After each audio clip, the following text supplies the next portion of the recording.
Marilah kita bertakwa kepada Allah Subhanahu Wa Taala dengan mentaati perintahnya dan meninggalkan larangannya. Mudah-mudahan kita tergolong dalam kalangan orang yang sentiasa melakukan ketaatan di dunia sebagai bekalan di akhirat. Bersempena dengan peristiwa gerhana bulan penuh yang berlaku pada hari ini, marilah kita mengambil pengajaran daripada khutbah yang bertajuk Mengisafi Kekuasaan Allah. Sidang jemaah yang dirahmati Allah, peristiwa gerhana bulan adalah suatu iktibar kepada manusia bahawa kita adalah makhluk Allah SWT yang kerdil dan lemah. Fenomena ini menunjukkan betapa kekuasaan Allah SWT mengatasi segala-galanya di dunia ini. Sesungguhnya Allah SWT maha berkuasa untuk menetapkan segala yang berlaku di langit dan di bumi. Tidak ada sesiapa pun yang dalam surah Fussilat ayat 37 yang bermaksud dan di antara tanda-tanda kekuasaannya ialah malam dan siang serta matahari dan bulan. Janganlah kamu sujud kepada matahari dan janganlah pula sujud kepada bulan. Dan sebaliknya, hendaklah kamu sujud kepada Allah yang menciptakannya. Kalau betul kamu hanya beribadat kepada Allah.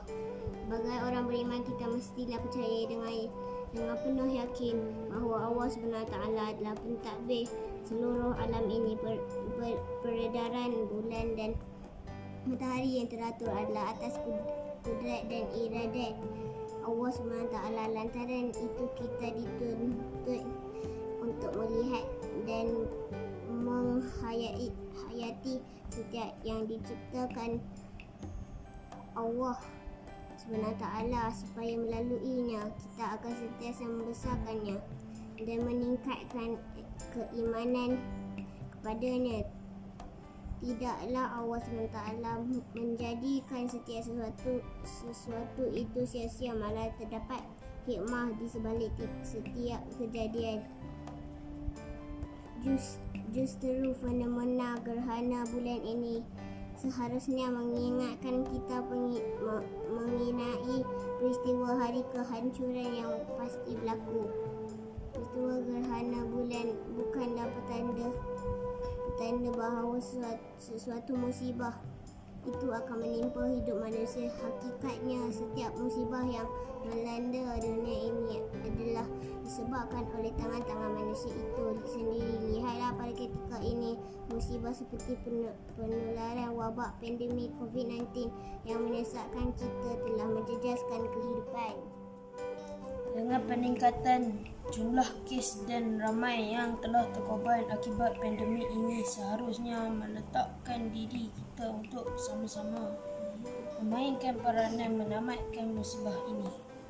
Janganlah kita menjadi penyebab kepada penularannya akibat kelalaian dan kealpaan kita untuk mematuhi arahan dan SOP pihak berkuasa.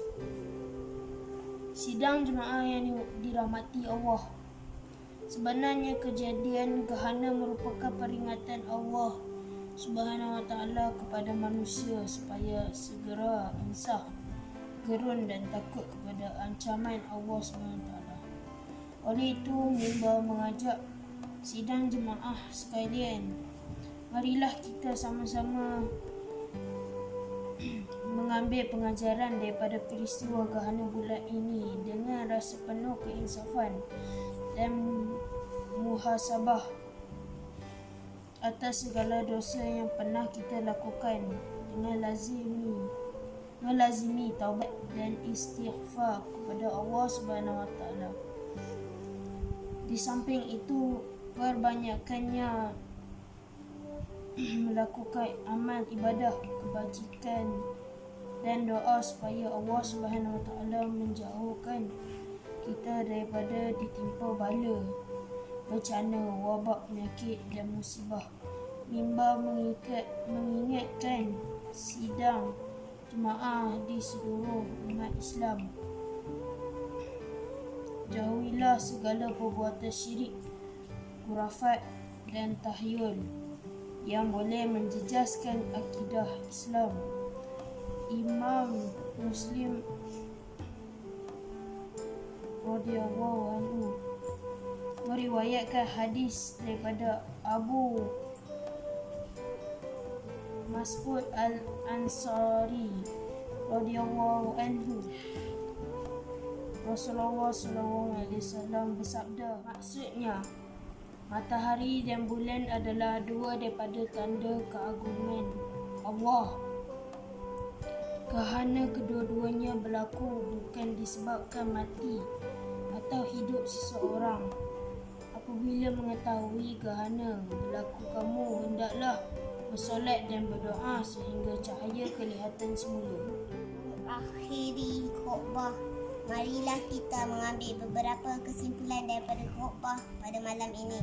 Antaranya, pertama, tingkatkan keimanan kepada Allah SWT dengan meyakini bahawa Allah jua yang menguasai seluruh kejadian alam ini. Kedua, insaf dan bertaubatlah terhadap segala dosa yang pernah kita lakukan. Takutlah kepada ancaman Allah SWT kepada mereka yang melakukan kerosakan dan kemungkaran di muka bumi. Ketiga, perbanyakkanlah melakukan amal ibadah kebajikan dan berdoa supaya Allah SWT menjauhkan kita daripada bala bencana, wabak, penyakit dan musibah. Marilah kita memohon perlindungan, kesejahteraan, keselamatan dan kemenangan dalam memerangi pandemik COVID-19 di negara ini. Firman Allah SWT di dalam surah Yunus ayat 5. Maksud dialah yang menjadikan matahari bersinar-sinar terang benderang dan bulan bercahaya, dan dialah yang menentukan perjalanan tiap-tiap satu itu berpindah randa pada tempat-tempat peredarannya masing-masing supaya kamu dapat mengetahui bilangan tahun dan kiraan masa.